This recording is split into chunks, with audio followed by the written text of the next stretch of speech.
If you want to work in controls and automation, this video is for you. So let's talk about the PLC instruction called the MOV instruction, MOVE.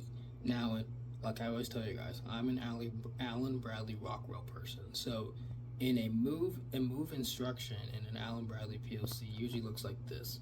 It's MOV, move.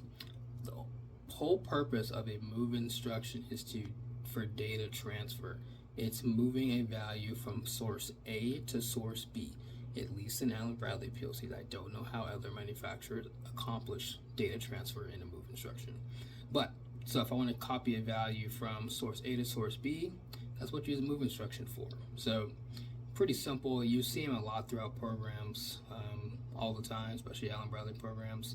So I'm going to show you guys two examples of a PLC simulator software I'm used that's actually using a move instruction, a greater than instruction, less than instruction. So we get 3 instructions for one today to learn about.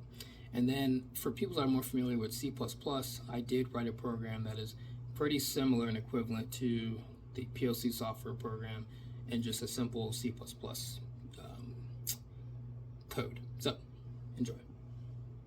So here I have this simulated PLC program written in CodeSys. I think it's how you say that. So this is to show what the move instruction does. So we'll start here on the left. So I have this enable _1 bit that's just set to true so I can enable this GT function. So GT in this case is greater than. So you see number 1 and number 2. It's going to compare number 1 to number 2. If number 1 is greater than number 2, this condition is satisfactory. And then it will move to this move instruction, which all it does is like reassigning an existing variable. So it's going to move this number 1 into the variable integer. So now if this is true, if number 1 is greater than 11, it will say, oh, okay, I'll move number 1 to integer, so integer becomes 1. And down here we have an LE instruction, which is less than. The same principle is going to compare number 1 to number 2.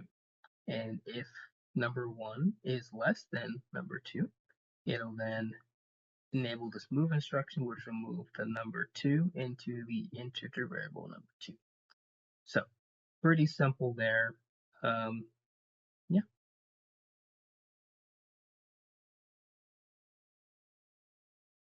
So here we have the same thing. If you're familiar with C++, for example, in coding, this is the same thing I just wrote in PLC ladder logic. This is the same thing. So I have number 1 and number 2, and I have the integer variable. So here I'm comparing, is number 1 less than number 2?